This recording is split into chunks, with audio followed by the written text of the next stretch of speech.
Halo guys, assalamualaikum warahmatullahi wabarakatuh. Apa kabar? Semoga teman-teman dalam keadaan sehat walafiat. Salam buat keluarga teman-teman di rumah. Salam sepak bola. Perkenalkan gue aja, gue si netizen yang suka membahas bola.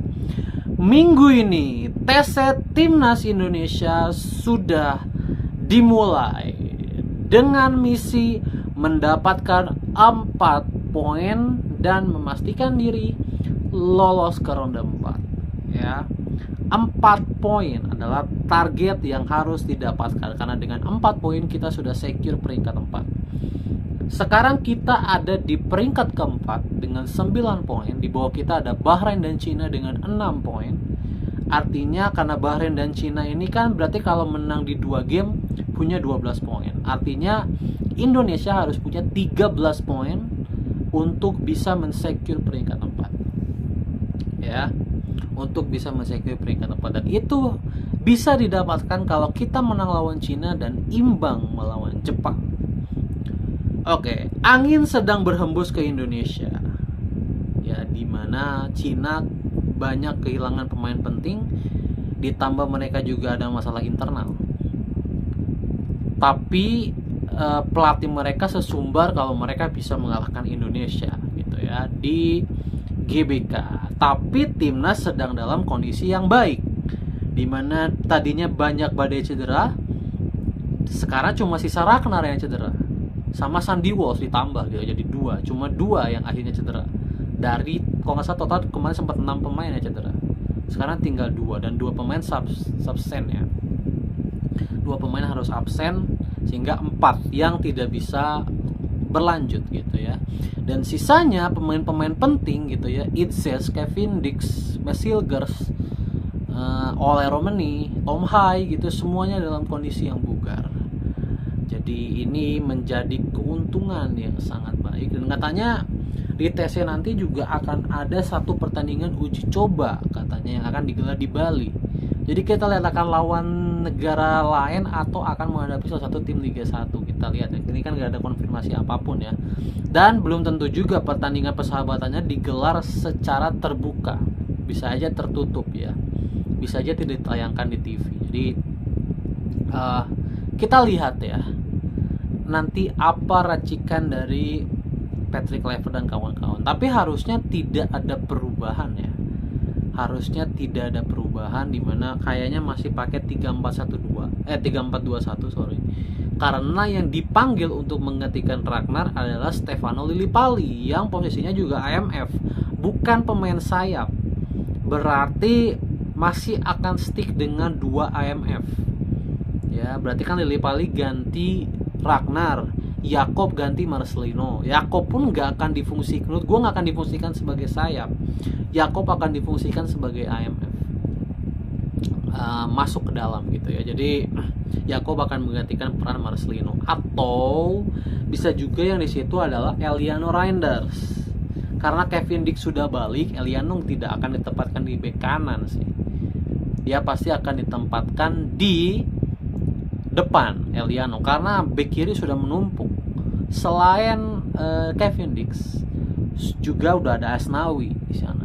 Asnawi juga dipanggil lagi kan. Jadi sudah sangat menumpuk. Jadi Eliano bisa menjadi opsi di lini depan gitu ya. Dan kalau melihat dari sosial media, itu banyak pemain yang sudah sampai di Bali di hari H.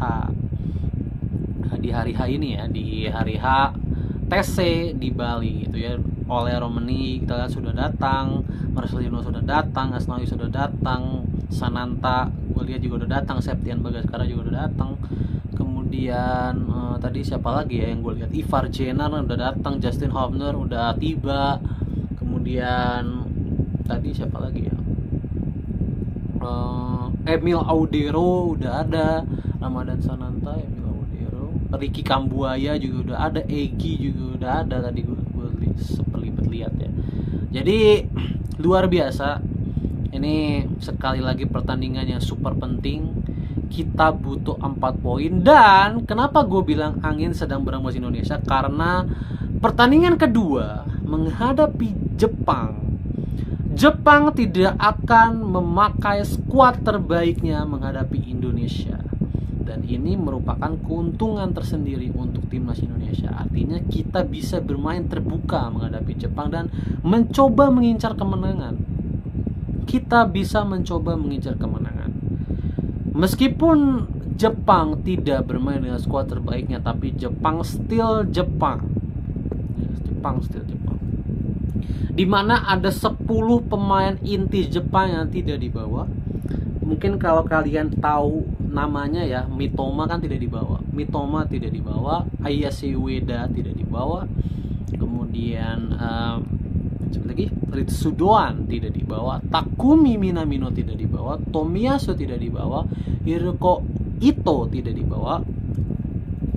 Ito tidak dibawa, Tamada tidak dibawa, Sugawara tidak dibawa, dan banyak pemain lainnya yang tidak dibawa. Total kalau nggak salah 10 pemain atau 11 pemain inti yang tidak dibawa, dan 10 pemain muda yang kemarin bermain di Olimpiade yang membawa Jepang juara Piala Asia U23 ya.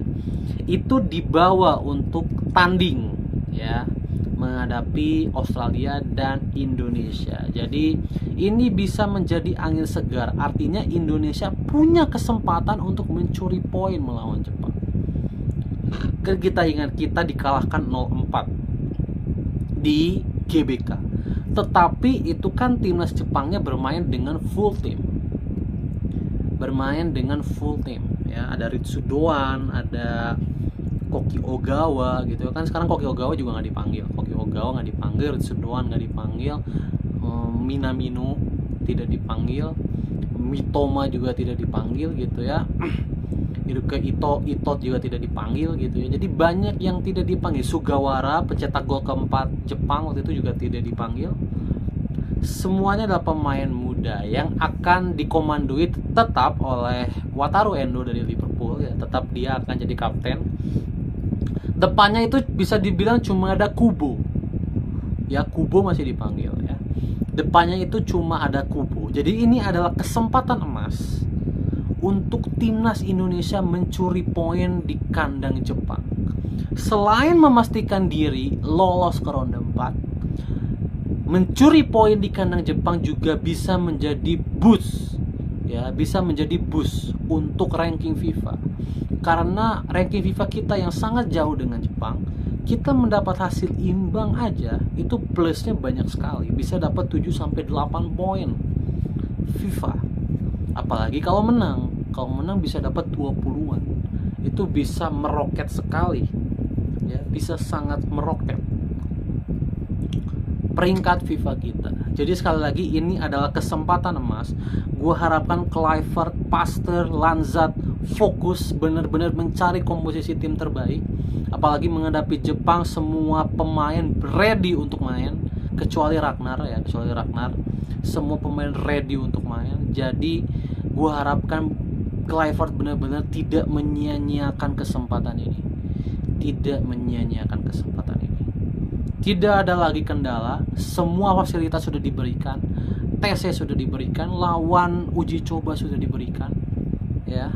Segala bentuk kebutuhan yang dibutuhkan oleh tim sudah diberikan oleh PSSI. Gua harapkan 4 poin ini bisa diraih. Ya, 4 poin ini bisa diraih. Jadi ayo kita juga sebagai supporter, kita boleh memberikan tekanan, guys. Boleh. Yang tidak boleh itu kan hujatan. Tapi memberikan tekanan kepada Kluivert ya, terutama tim pelatih, itu boleh. Kenapa? Supaya mereka itu tidak ada di zona nyaman. Karena berbahaya kalau pelatih sudah ada di zona nyaman. Sangat berbahaya.